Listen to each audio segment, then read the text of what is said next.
Salut, c'est Mina, une chrétienne qui a appris à kiffer la grâce. Et aujourd'hui, je t'emmène avec moi dans mes aventures. Let's go!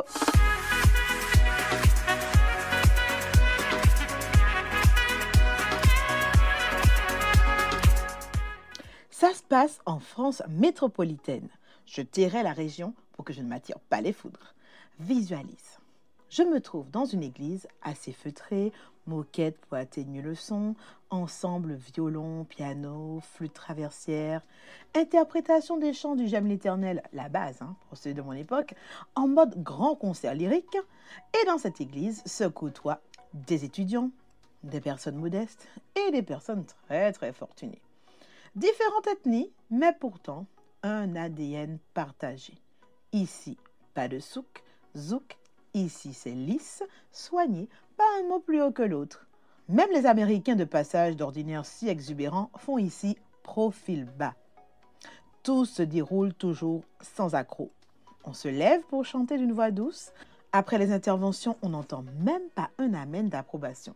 J'avoue, la première fois, ça m'a choqué. J'étais habituée dans mon ancienne église à entendre au moins quelques amens. Mais là, rien de rien.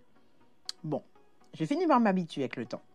Je disais mon petit amen timidement en mode incognito, lunettes noires, je glisse sous le siège, tu vois le truc quoi. Un jour, alors que j'assiste comme à mon habitude à cette ambiance pas tellement tropicale, le prédicateur délivre une exhortation des plus édifiantes. Et là, tout à coup, il vient du fond de la salle un amen comme celui d'un tonnerre retentissant qui remplit toute l'église où nous étions assis. Une voix semblable à un roulement de tambour se répand dans toute la salle et moi, Mina, je fus complètement remplie d'étonnement. Non, j'étais carrément sous le choc.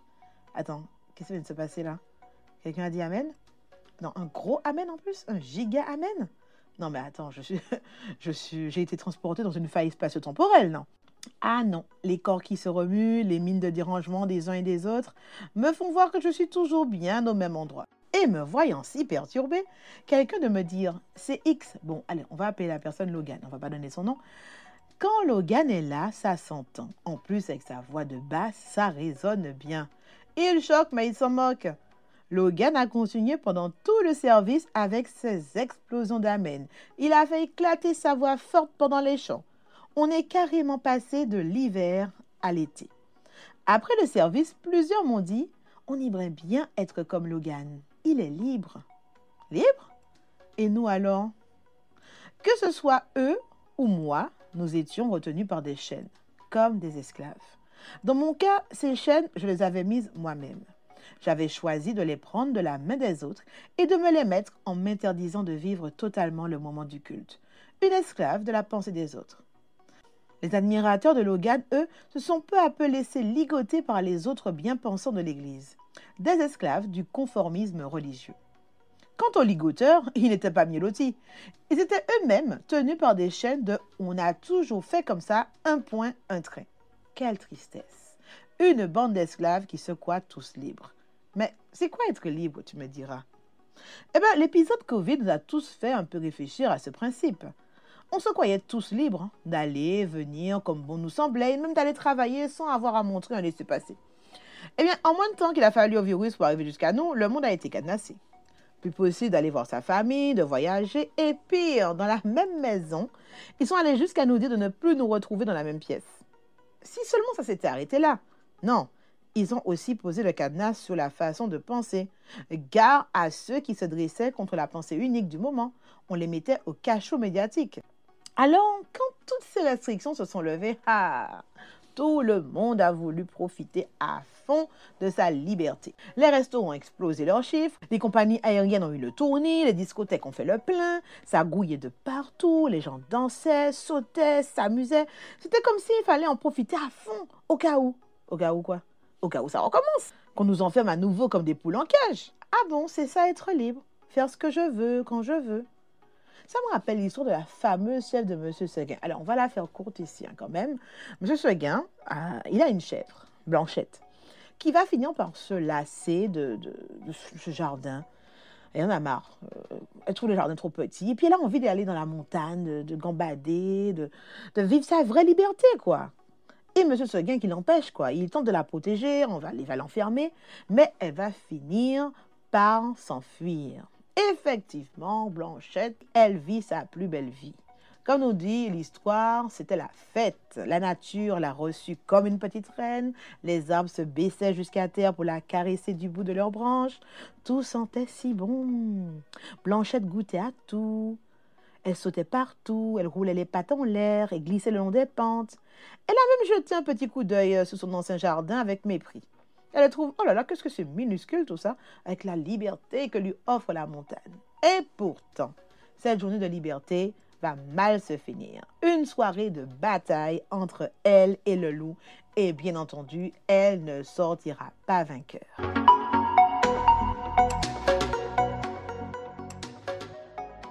Blanchette était-elle plus libre dans le jardin clôturé de M. Seguin ou dans les pâturages illimités de la montagne avec le loup en arrière-plan?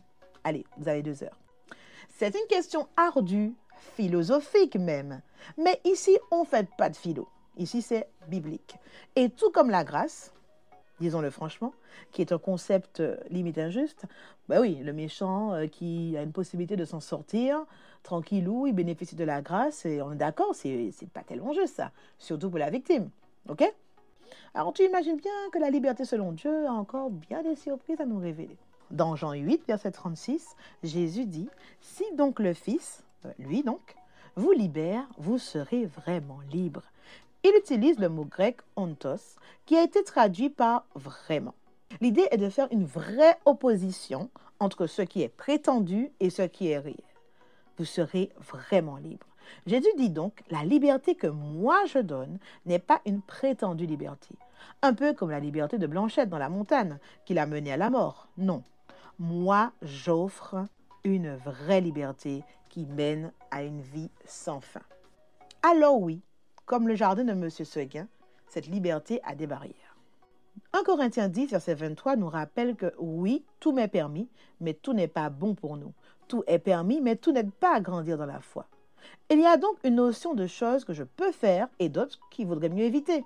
L'apôtre Jacques nous exhorte, débarrassez-vous donc de tout ce qui souille et de tout ce qui reste en vous de méchanceté, pour recevoir avec humilité la parole qui a été plantée dans votre cœur, car elle a le pouvoir de vous sauver. Seulement, ne vous contentez pas de l'écouter, traduisez-la en actes, sans quoi vous vous tromperiez vous-même. En effet, si quelqu'un se contente d'écouter la parole sans y conformer ses actes, il ressemble à un homme qui, en s'observant dans un miroir, découvre son vrai visage. Après s'être ainsi observé, il s'en va et oublie ce qu'il est. Voici au contraire un homme qui scrute la loi parfaite qui donne la liberté. Il lui demeure fidèlement attaché et au lieu de l'oublier, après l'avoir entendu, il y conforme ses actes. Cet homme sera heureux dans tout ce qu'il fait. Pour avoir la liberté, je dois scruter la loi, y plonger mes regards et ensuite me mettre en action pour agir selon elle. La liberté se trouve donc dans l'obéissance à la parole de Dieu. L'obéissance pour renoncer aux choses mauvaises qui s'agitent en nous. Alors cette obéissance, elle n'est possible que par l'Esprit Saint, car c'est le seul et personne d'autre qui soit vraiment capable de nous montrer tout ce qui concerne le péché. Et en plus de cela, lui-même, il apporte la liberté. L'apôtre Paul dit, « Mais Dieu soit loué. Si autrefois vous étiez des esclaves du péché, vous avez maintenant obéi de tout cœur à l'enseignement fondamental auquel vous avez été soumis. Et à présent, affranchis du péché, vous êtes devenus esclaves de la justice. » Si je parle ici à la manière des hommes, c'est à cause de votre faiblesse naturelle. De même que vous avez offert autrefois vos membres en esclavage à des passions dégradantes et immorales pour vivre une vie déréglée, de même, offrez-les maintenant en esclaves à la justice pour mener une vie sainte. Lorsque vous étiez encore esclaves du péché, vous étiez libres par rapport à la justice. Or, quel fruit portiez-vous alors? Des actes dont le seul souvenir vous fait rougir de honte aujourd'hui, car ils conduisent à la mort. Mais maintenant, affranchi du péché et devenu esclave de Dieu, le fruit que vous portez, c'est une vie sainte et le résultat auquel vous aboutissez, c'est la vie éternelle. Alors quoi? Être libre, c'est être esclave? Mais ça n'a pas de sens, hein? Tu vois, je t'avais dit que la liberté selon Dieu allait à contre-courant des pensées bien établies. Comment peut-on être libre en obéissant à des règles dictées par quelqu'un d'autre? Où est ma liberté là, tu me diras? Mais j'ai envie de te dire, ce n'est pas la bonne question à se poser. Moi, je dirais la question, ce serait plutôt vers quelle destination nous mène chaque esclavage? Et une autre question encore plus importante, est-ce qu'on peut dire que l'on est réellement un esclave quand le maître auquel nous sommes soumis est rempli d'amour pour nous, qu'il nous valorise, qu'il fait de nous son héritier? Dans le fonctionnement socio-économique des Hébreux du temps de la Bible, des personnes endettées devenaient esclaves de leurs frères pendant 6 ans. Pas plus. La 7e année, c'était l'année de relâche, libération des esclaves. Mais il arrivait que certains se sentaient bien chez leur maître, comme on peut le voir dans Deutéronome 15, versets 16 et 17. Si ton esclave te dit « Je ne veux pas sortir de chez toi parce qu'il t'aime, toi et ta maison, et qu'il se trouve bien chez toi, alors tu prendras un poinçon et tu lui perceras l'oreille contre la porte et il sera pour toujours ton esclave. » Alors là, cette personne, elle décide d'être esclave par choix, parce qu'elle aime son maître, et je pense que si elle aime son maître, c'est parce que certainement le maître l'aime aussi et que le maître le traite bien. On peut se demander encore, est-ce que nous sommes toujours des esclaves? Galates 4, versets 3 à 7 nous révèle. Nous aussi, de la même manière, lorsque nous étions enfants, nous étions sous l'esclavage des rudiments du monde. Mais lorsque les temps ont été accomplis, Dieu a envoyé son Fils, né d'une femme, né sous la loi, afin qu'il rachetât ceux qui étaient sous la loi, afin que nous reçussions l'adoption. Et parce que vous êtes fils, ah, ça c'est bien une bonne nouvelle, alors nous ne sommes plus esclaves. Parce que vous êtes fils, Dieu a envoyé dans nos cœurs l'esprit de son Fils, lequel crie « Abba, Père ». Ainsi, tu n'es plus esclave, yes, mais fils. Et si tu es fils, tu es aussi héritier par la grâce de Dieu. Tu vois, ta position change, notre position change. Quand on accepte d'être racheté par notre maître, il fait de toi son fils, sa fille. Les possessions du maître deviennent les tiennes. Génial! Alors pourquoi les autres personnes de l'Église et moi-même ne faisions pas comme Logan? Nous étions des esclaves. Pourquoi? Parce que je pense que nous n'avions pas lu ce verset de Galates 5, verset 1 qui nous dit « Le Christ nous a rendus libres pour que nous connaissions la vraie liberté. C'est pourquoi tenez bon et ne vous laissez pas réduire à nouveau en esclavage. » À cette époque, les nouveaux convertis de Galates étaient sommés par les pures souches, dirons-nous, de respecter tout un tas de principes. Sauf que l'apôtre Paul, ça l'a mis furax. Et il a bien fait comprendre, oh les gars, rien de ce que vous pourrez faire ne vous fera mériter le salut. Ici, c'est une affaire de foi, de croire, pas de faire. N'écoutez pas ces affabulateurs et soyez libres d'adorer votre Dieu. Vivons, manifestons notre liberté dans nos vies. Dans l'Église, ne nous attardons pas sur les pures souches de la religiosité qui veulent nous dire comment vivre notre liberté en Jésus. Bien entendu, toujours à la lumière de l'obéissance en la parole de Dieu par l'Esprit. Pas question non plus de faire n'importe quoi. L'apôtre Paul nous met d'ailleurs en garde dans Galates 5, verset 13. Mais vous avez été appelés à la liberté. Seulement, ne faites pas de cette liberté un prétexte pour vivre selon les penchants humains. Donc, cool, ne me cause pas de problème en disant oui, Mina a dit qu'on est libre, donc je peux venir en bikini à l'église. Eh, oh, il y a des limites quand même, hein? Ok, cool. Alors, acceptes-tu de vivre la liberté que t'offre Jésus?